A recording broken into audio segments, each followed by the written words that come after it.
With more than 5,000 kilometers of coastline, Maine doesn't fall short of stunning scenery.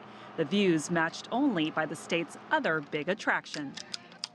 It's a sweet taste, more sweet than seafood taste. Peak lobster season draws millions of tourists. There's no other taste like lobster, especially Maine lobster. Lobsters are happy party food. But Stephanie Netto has little to celebrate these days. She owns the Lobster Company, a lobster distributor outside Portland.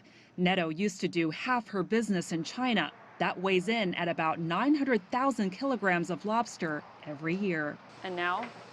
None, zero, to mainland China. Do you have any clients at all in China now? No, we have no clients at all in China. It's all the business is done by Canadian firms. Netto is trying to keep the company afloat as Canada takes over the Chinese market without the tariff-inflated price tag. It's like Christmas in Canada every day. The tariffs have forced her to lay off half her staff of 14. We have some very long-term employees here, people that have worked here for 20 years. Her estimated loss, $15 million in gross sales. You're not going to replace a seafood-eating culture of Southeast China, right? You're just not. There's no place to go. Are there days where you don't sell any at all? Yes. Are those days more frequent now? Yes, yes. Like Friday, I didn't sell anything. Saturday, I didn't sell anything. 40 kilometers away at another lobster distributor, Maine Coast, a bit more activity and the same sense of frustration. I think there's a level of fatigue that exists and the uncertainty. Will it resolve? Won't it resolve? When will it resolve? Maine Coast lost 80% of its business in China, but China was just a fifth of the company's total business. We were fortunate prior to the tariffs going on in that we are fairly diversified in terms of where we sold. So we are exporting to about 27 different countries already, including mainland China. So really, we had to take our same team and refocus them to places where we could attempt to drive growth. And that doesn't happen overnight. It's also led to another challenge, an ever fiercer playing field at home and abroad. And in a turbulent political climate, sorting out winners and losers isn't so clear-cut. The USA and Canada for the lobster industry are each other's greatest trading partners. So if there's any disruption in the lobster industry globally, it's going to be disruptive on both sides of the border. Let's just make it a level playing field. It's the way it's always been, and it's worked really well. The task of getting lobsters to the distributors falls to the state's thousands of fishermen.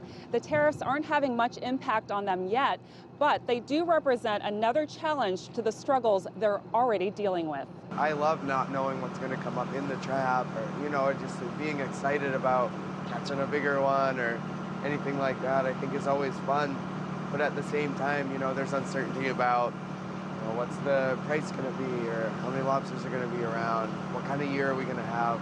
The uncertainty can go both ways, good or bad. Dave LaLiberty has been a fisherman for 18 years. There are things we have to worry about, the warming ocean waters, making sure that they stay marketable. They've cut the herring quota by 70%.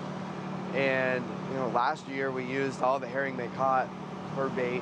One of the things about the lobster fishery is it has this ripple effect out into the community, and so it tends to extend quite beyond what happens out at sea. Joshua Stoll is assistant professor at the University of Maine School of Marine Sciences. He says the state's lobster industry is trying to capture more of the domestic market as it deals with the changing dynamics of global trade routes. So we've seen a diversification of the outlets through which we sell our lobster. But one of the things that we've observed is a lot of those trade routes end up coming back to China. My sense is that part of that is figuring out how to navigate the complex trade dynamics that we have in place, finding different pathways to get seafood into the marketplace. If I were to have to put my money somewhere, I would probably put it in the lobster industry and their ability to navigate a set of really, really challenging circumstances.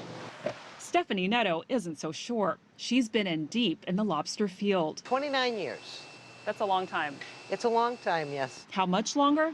she has no idea. I don't think we're pawns in this trade war. We are the pawns in this trade war. And the pawns can be sacrificed. And if we need to close the doors, we'll close the doors. I'll be kind of sad, but there's nothing I can do about it. Frances Coe, CGTN, Arundel, Maine.